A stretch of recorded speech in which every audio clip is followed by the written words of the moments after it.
Good morning. I'm Eva Birch, and I am one of the GAMO hand-guided educators. I hope everybody is doing well. We'll just wait a moment for more people to jump on. And in the meantime, I wanted to remind everyone to go to thevirtualquiltshow.com because there's some great classes that are being offered, whether it's hand-guided or computerized classes, or even piecing and some business classes as well. So check it out because the show starts next week. So a great opportunity to take some online classes while all the other shows are canceled as of right now. So again, I'm Eva Birch. I'm in Ohio, and I was trying to think of a topic. We've had so many GAMO live videos, and trying to offer something, it's getting trickier. So my topic today is tips on border design placement. So what I thought I'd talk about is, again, I'm a hand-guided quilter. I do have an Elevate also, but mostly I do hand-guided quilting. And so placing border designs can often be tricky because even though we are not computer guided, we still want to make sure that our designs are executed in a symmetrical way. So what I thought I will show you is how do I accomplish this. So I have my little piece right here, and I have my inside of the quilt, and then out here I have my border area. So if I was to want to do a feather border in here, one of the most important things whether this quilt will hang on a wall or lay on the bed is that the corners appear visually symmetrical. And how do I accomplish that? Well, one of my favorite things to do is take a nested circle set that I have. You can use any shape, something you have laying around the house. So the first thing, I'm going to make sure that I know where my lines are. And I folded this earlier, so I'm just going to draw it out.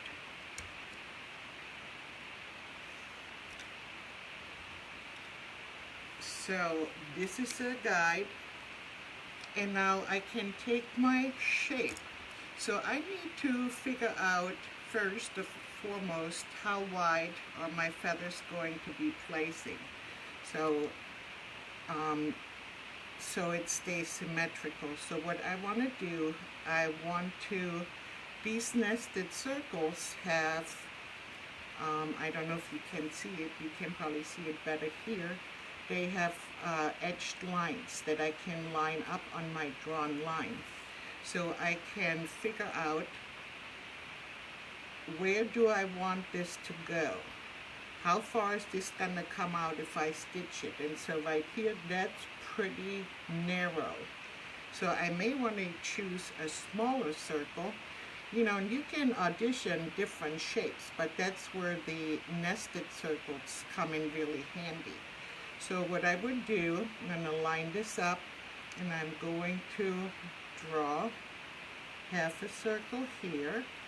And if I think that I have pretty even space out here, then this is the shape I'm going to use. But one thing to remember before I make my final decision is I need to be aware as to where my binding is going to hit. So I usually allow ½ an inch on the outside. I'm eyeballing this right now. So then I may change my mind. Maybe I do want to move that circle shape further down in order to make room for those feathers. So that's why I like to audition, keeping all those things in mind. And then of course the width is also important. I can also take this space and divide it by 2 and then line up the halfway mark right here. But I'm a lot of times eyeballing. So now I can take my circle template and mark half a circle. And then obviously I would repeat that in every corner.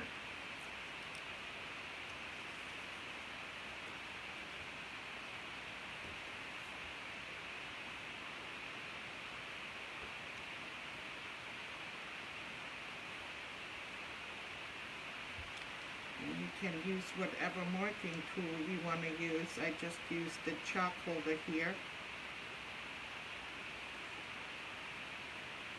So now I know that my corners are going to look very symmetrical when I place my feather design or whatever other design. So obviously this is a very small piece, but then I would connect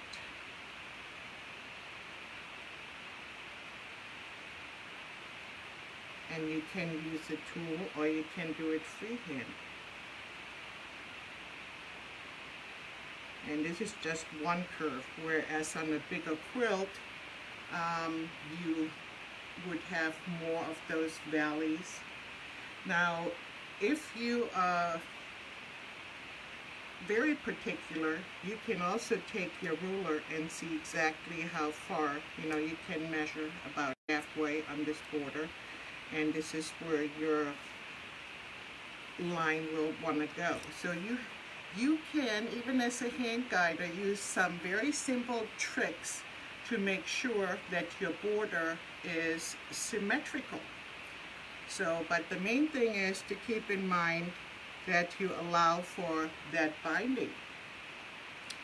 So hopefully that particular tip will help you to get some very symmetrical looking border designs. And what's also important, I think, is if I'm going to stitch, let's say, my feather border, I want to be able to stitch that, without having to turn the quilt. If I have these corners pre-marked, I can go around the quilt and keep turning it to stitch it all the way around without having to worry that when I take it off, my corners are not going to be equal. Okay. So the next thing I wanted to talk about, I have another small quilt top here.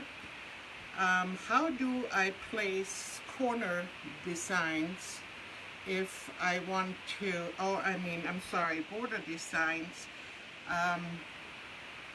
Let's say I want to do a continuous curve design.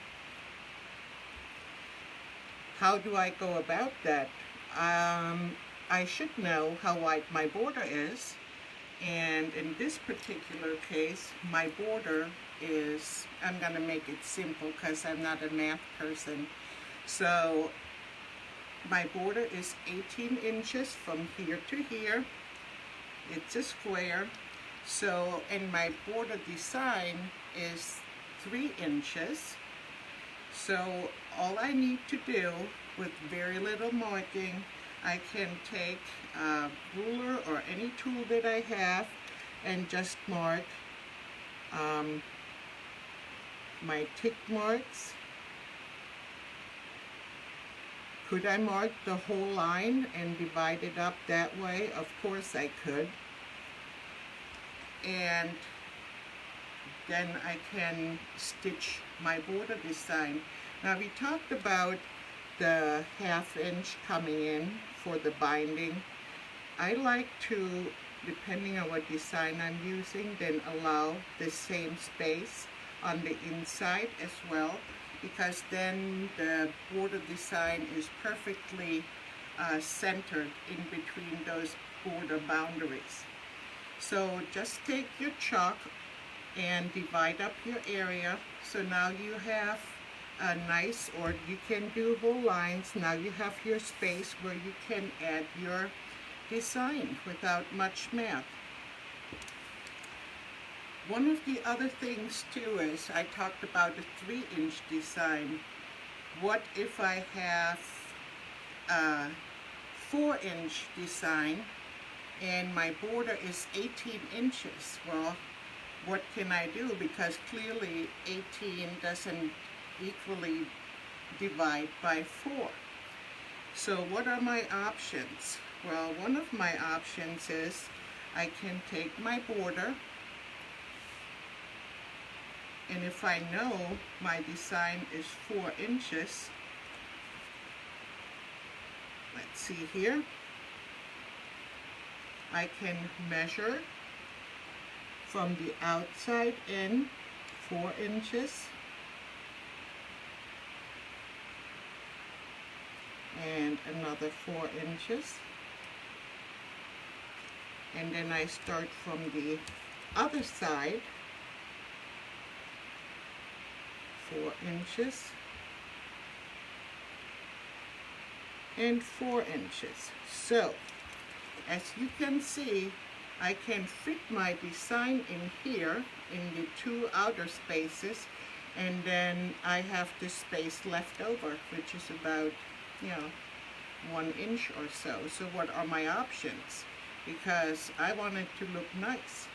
So I can stitch my design in here, but I want to start with something complementary. It could be anything that goes with my design, and start from the center out. I divide this space again, and so now I can put something else in here and then put my design, whatever it is, from here to here. So in other words, I work from the center out. So I don't necessarily have to worry about the math.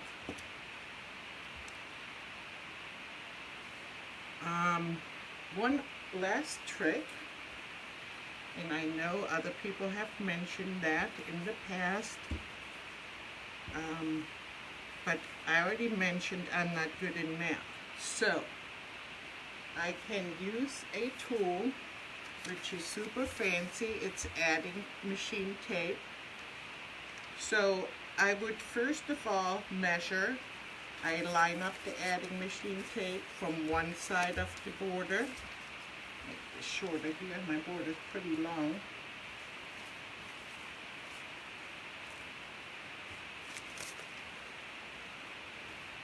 So what I would do, I have my border here, and I would line up my adding machine tape from one side of the border to the other side of the border. So now I know precisely this is the space that I have to work with.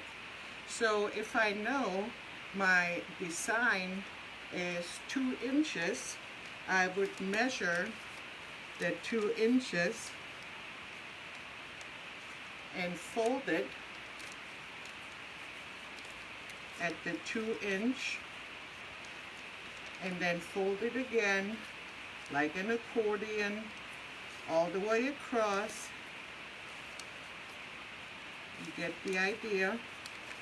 And then I know exactly, even if it's a design that's not divisible, when I open it up, I can see exactly where that design is going to need to be placed in this border, and how many of those design elements I can fit in the width of the border without me having to do any math. So just another simple trick for those of us who want to be as precise as possible without having to do all the math. So hopefully that was helpful to you. Just want to point out again about the live videos. They're being offered every day at 10:30 Central Time, as well as 3 o'clock Central Time. I always have to think because I'm not in Central Time.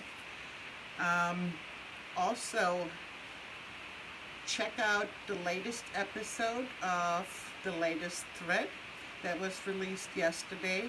And if you miss any of the Facebook Live videos, They are always being posted on the Gamma Facebook page. And last but not least, please check out the classes on the Virtual Quilt Show. There's lots being offered. Check it out. Thanks for watching. Stay safe.